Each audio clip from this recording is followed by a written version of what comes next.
And joining us now in studio, Michael Cayley. He is the founder of Seedling Capital Services, Inc., and also a director of Startup Grind. Michael, it's nice to have you here in the studio. Thank you for having me. Let's just do the spelling first. I'm going to ask the director if he can put your super up at the bottom here, because your Seedling Capital Services is with the letter C. C-D-L-I-N-G, yes, but pronounced seedling, Seedling, as in seedling markets or seed stage companies that we serve. You are planting the seeds of Yes. future economic booms.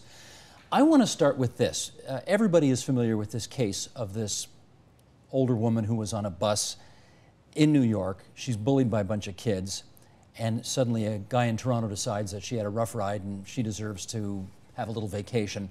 And more than $600,000 later, right, people have responded to this woman getting bullied. There's the picture of it, and I'm sure everybody recognizes it.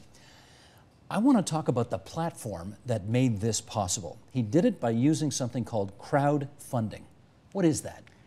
Crowdfunding, I think this is a great case, first of all. I mean, a gentleman in Toronto hears about this incident of bullying in the United States. He decides to post it on a platform called Indiegogo, which is a platform that's based in the United States, but available to Canadians to use, obviously. He wakes up the next morning. He originally asked to raise $5,000.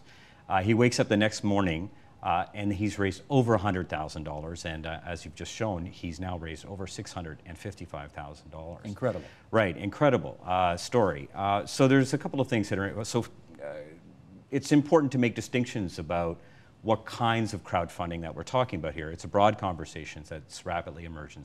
This is obviously not the typical kind. Right. This is a sensational event. Right. And there are, we wouldn't want to mistake this for the different kinds of crowdfunding that we're going to talk about later. But this is an incident where it's been applied for use of charity.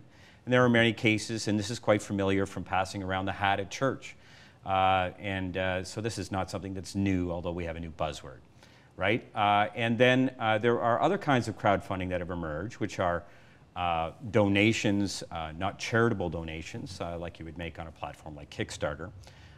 There are also crowdfunding in terms of extending interest-free loans through platforms like Kiva. Let's pick up on that one, because it's sort of charitable, but not really. I mean, I guess the idea is, somebody in Africa wants to build a healthcare clinic, and they put the word out there, we'd like a bunch of donations, anything, right? $2, $10, $50. That's right. And everybody pitches in. Yeah. And if they get enough money, it happens. It does. The project gets funded. Right. Right. Good point. Good point. Yes. And then there's a third kind, which is a kind that we're currently advocating in Canada, which is equity-based crowdfunding. And this is, we're going to talk about the Jobs Act today and the implications for Ontario. Hold off on that. We're going to come back to that later. So this crowdfunding thing, like somebody emailed me once and with a crowdfunding idea. They said, I want to make a movie. I want to make a documentary. And if everybody, gives me whatever they can, $2, $5, $10, $100, and if I get enough, I'll make the movie. If I don't get enough, I don't make the movie. Right. So is the idea this is kind of a risk-free way to help somebody do something? Because if they don't get enough, you haven't spent anything. There are measures in place to limit your risks. There is typically a threshold associated with a funding campaign. And the budget is set up by the person who initiates the campaign. Why does this work? Why does it work? Yeah. Well, it works because we're in an era where individuals have been enabled by broadband connectivity. Typically, this kind of funding was limited by geography. And now, anybody, anywhere has an opportunity to view these campaigns.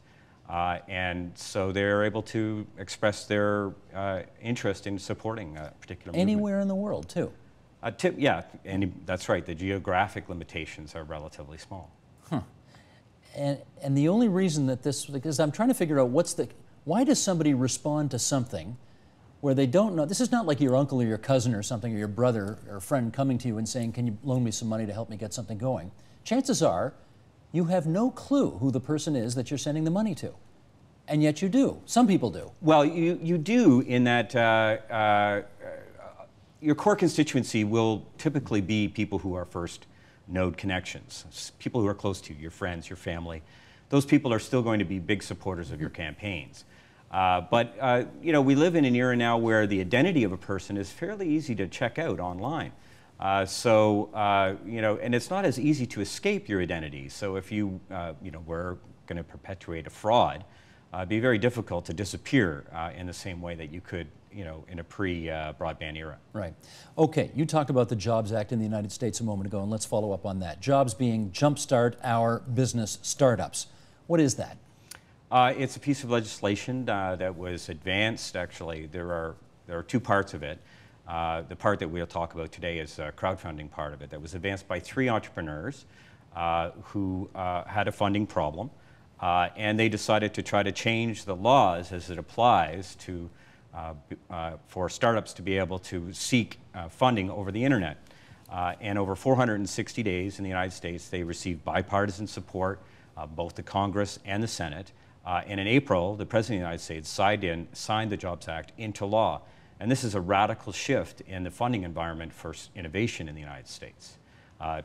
Just to throw a number at you, if 1% of Americans adopted this new investment class, with you know, if they dedicated 1% of their income on an annual basis, typically they'll dedicate between 2.7 and 4.5% of their income to charitable causes. So if 1% dedicated their income to this new class, that would unleash $300 billion of new investment. VCs and angels in the United States right now invest about $40 billion a year in innovation. So even if a portion of that is realized, that's a huge competitive shift for Canada and Ontario. So this is something that we need to talk about domestically. Right, and I remember President Obama did an event around this as well, but it hasn't taken off yet, right? This no, Jobs Act's just been passed, and now that's right. There's a 470-day period where the SEC is bringing in rules and regulations related to it, but the law has passed, and again, you know, it's one of those rare instances where all parties have cooperated in the United States, and so in January of 2013. Crowdfunding on an equity basis to fund startups will be a reality in the United States. And we have an opportunity to you know, with a system, perhaps in Ontario and Canada, that could react quickly to this, on one hand, in a particular jurisdiction. On the other hand, you know, the SEC is a regulating body that acts nationally in the United States.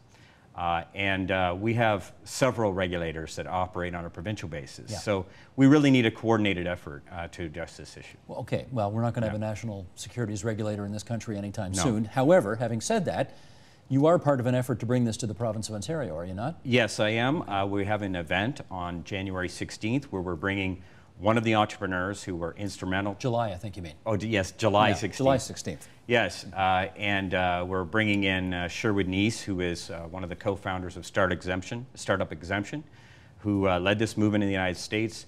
Also working in collaboration with the Canadian Advanced Technology Alliance, who has put online a petition to bring attention to this issue. And we're working in collaboration with the Center for Social Innovation to actually produce that event on July 16th.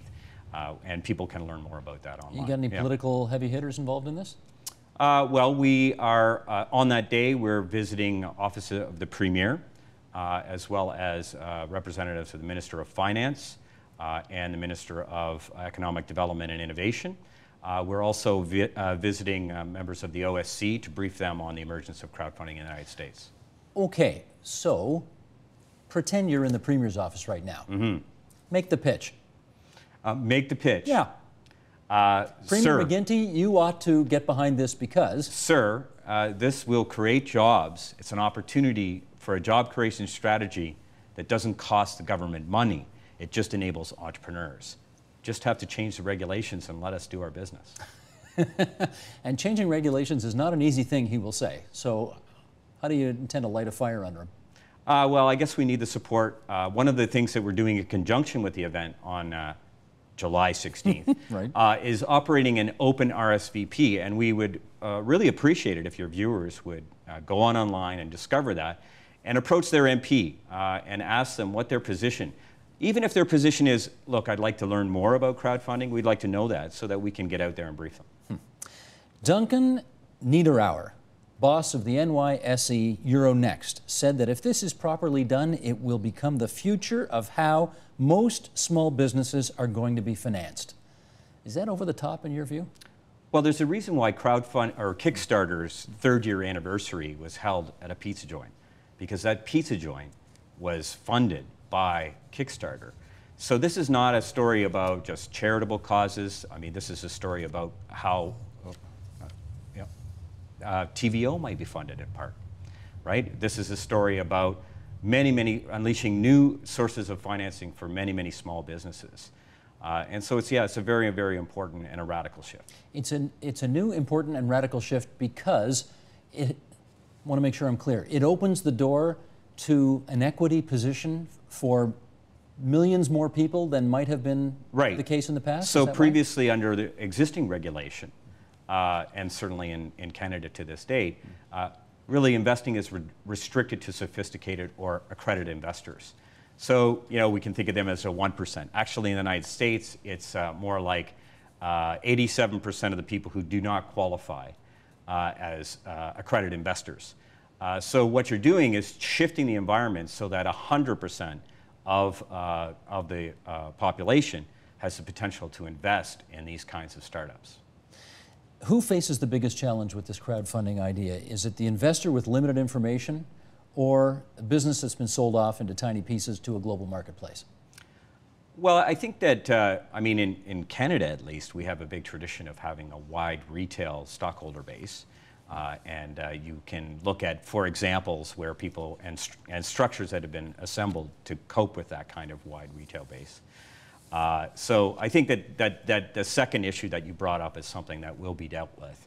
But in terms of the first issue, I think that the laws that were created primarily in the Depression era, that was a period where there was a lot of information asymmetry. So there were people who clearly knew about business, knew about the insides of a particular business, and there were people who just didn't have access to that kind of knowledge. But we now live in an era where access to information isn't the problem. It's really being able to focus on what information is important. So it's a level playing field often in terms of the access to information. And also, the way that these crowdfunding platforms will work is that you'll be required to submit business plans and financial statements. You can tell a lot about people when you see them in a video. It's a much more transparent environment that we live in. More transparent, however, and let's finish up on this, the fact is that if somebody wants to put a fake video up there and a fake business idea and just scam as many people as they possibly can, they will, and someone will, right? Because people cheat at everything. That's right. So what do you do about that? Well, my company is a response to that kind of risk. So we're a ratings agency that's designed for this era of low-cost, globally funded companies. There are instances, but if you look in the context of $1 billion worth of financing last year alone, globally, over 450 platforms globally as well, you have very, very few instances, and these instances are discovered. You have 99% of the people looking at and on the outlook for fraud as opposed to this 1%. Well, that's a good point. You do democratize the police force in some respects by doing this. Yes. Michael, it's good of you to join us. Thanks so much. Michael Cayley, the founder of Seedling Capital Services, Inc. Support Ontario's public television. Donate at tvo.org.